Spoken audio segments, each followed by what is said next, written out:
Yo, what's going on YouTube? It's your boy GZTV back with another video.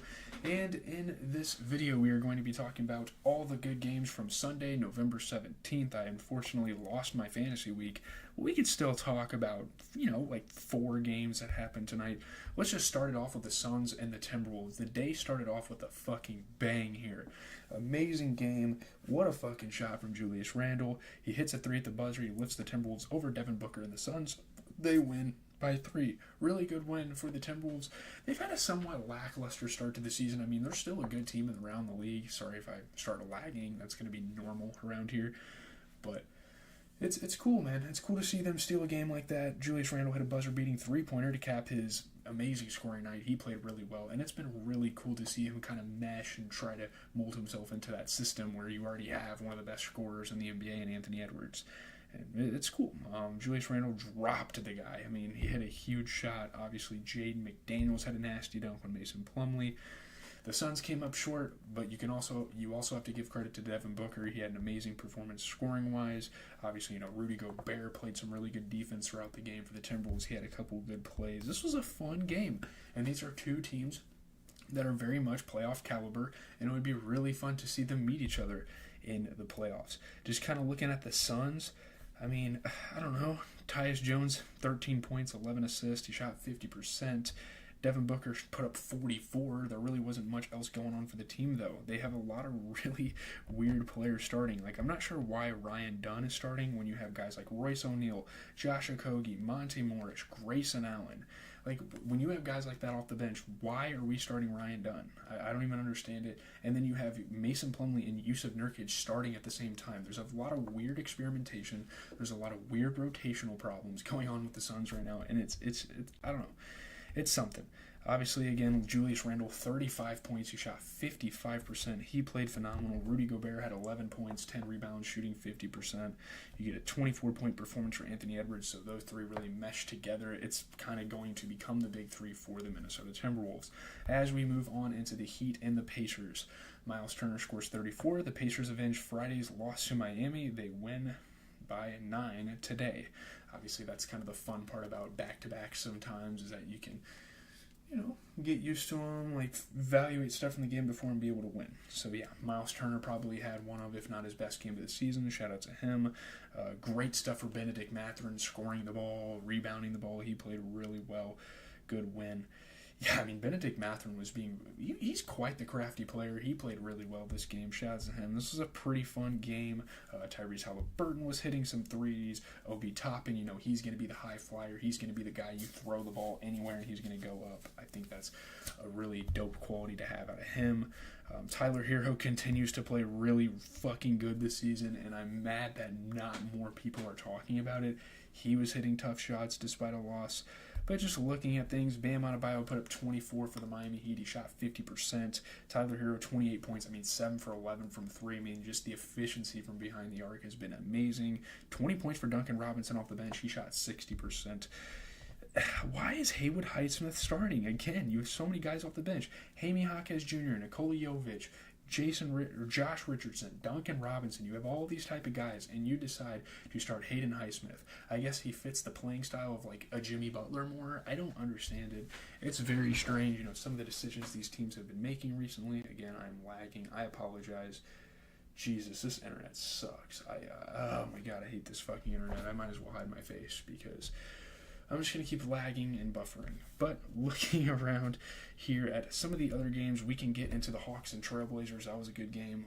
Shaedon Sharpe scores 32 points. The Trailblazers withstand a late Hawks rally. They win by 4. Yeah, key three-pointers, key shots down the stretch for Shaedon Sharpe. Really good shooting performance, scoring performance there. So that's fun. Hitting shots left and right. Pretty fun game here. Again, just long shots. We know him to kind of be an athletic player, but he's starting to really mesh and mold himself as a really good long-distance scorer, and that's great.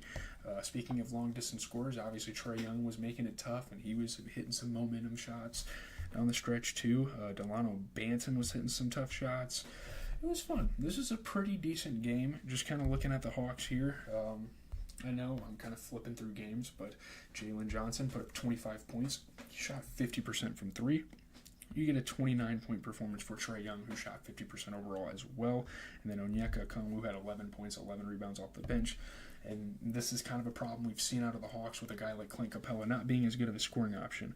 Now, obviously, like Onyeka Okongwu and Vit Krejci, even guys like him come off the bench and they score pretty well, but I don't know, Clint Capella just not being the best scoring big. That's really something, like some sort of hump that they have to get over, because I don't know, it's just not going to lead to the greatest basketball.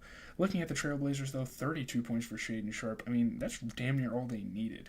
Obviously, Delano Banton, a really good game for him as well. I think he had 23 points. He shot 50% from three, so really good stuff from those two guys. Very young players in the NBA, so that's cool to see. Let's close out the night with some Mavs Thunder action. Again, two teams that could very well contend for something. I know the Mavs probably aren't looking as good now, but they're definitely not looking bad. PJ Washington's 27 points and 17 rebounds helped the Mavericks edge the Thunder by 2. They have an injured Luka Doncic, and it's really special, and it's really cool to see the Mavericks come out and win a game like this without your star player. Again, amazing scoring for PJ Washington and just rebounding at a career high. That's fucking great. You know, obviously they don't need him to be a rebounder. You have Daniel Gafford. You have, Derek Lively, goddammit, absolute beast. How could I forget his name? And they hold off the OKC Thunder by 2. The Thunder were coming back. Obviously, for a while, this wasn't looking like the greatest game in the world. But, yeah, speaking of Derek Lively, he was hitting tough shots. This was a fun game. Obviously, Shea just being one of the only offensive options for this team without a guy like Chet. And, again, they've faced these problems. They've had these holes in their lineup for a while. Jalen Williams bringing the energy, trying to play like a big man, getting up for alley-oops. But Shea, he's so tough. I don't care. I mean, like, they lose, but we'll talk about him in a second. Let's just focus on the Mavs for now. 27 points and 17 rebounds for PJ Washington, who shot 75% from 3. You get a 23-point performance for Kyrie, who shot 50%. Again, Kyrie is a guy that is going to score at an efficient level. He's not just going to put the ball in the hoop. He's not going to be a James Harden. He's not just going to be a Kobe. He's going to do that and be efficient. But looking at like Daniel Gafford off the bench, 11 points, 12 rebounds, solid stuff there.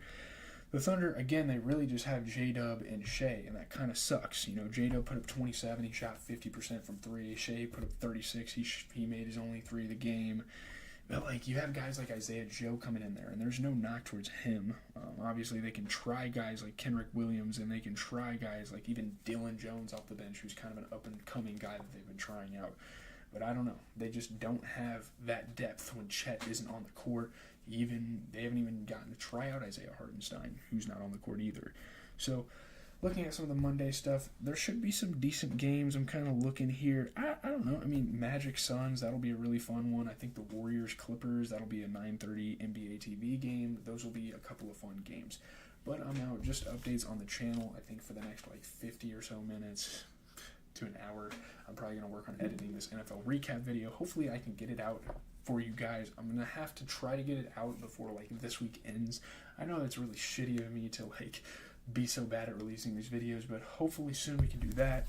We can get into some movie stuff. I really need to start covering more movies because that's been a foundation of my channel for a while now. But again, leave a like, comment, and subscribe. I am out, guys, talking about the NBA close action every single night. If we miss a night, I promise I will make it up in future videos. But again, if there are close games, I will be sure to get back with you guys. Suns Magic, Warriors Clippers, should be some fun ones over the horizon if you guys are looking for some fun NBA action. I don't think my Celtics play tomorrow. They don't think they do. They had a couple days off apparently. My Packers won today.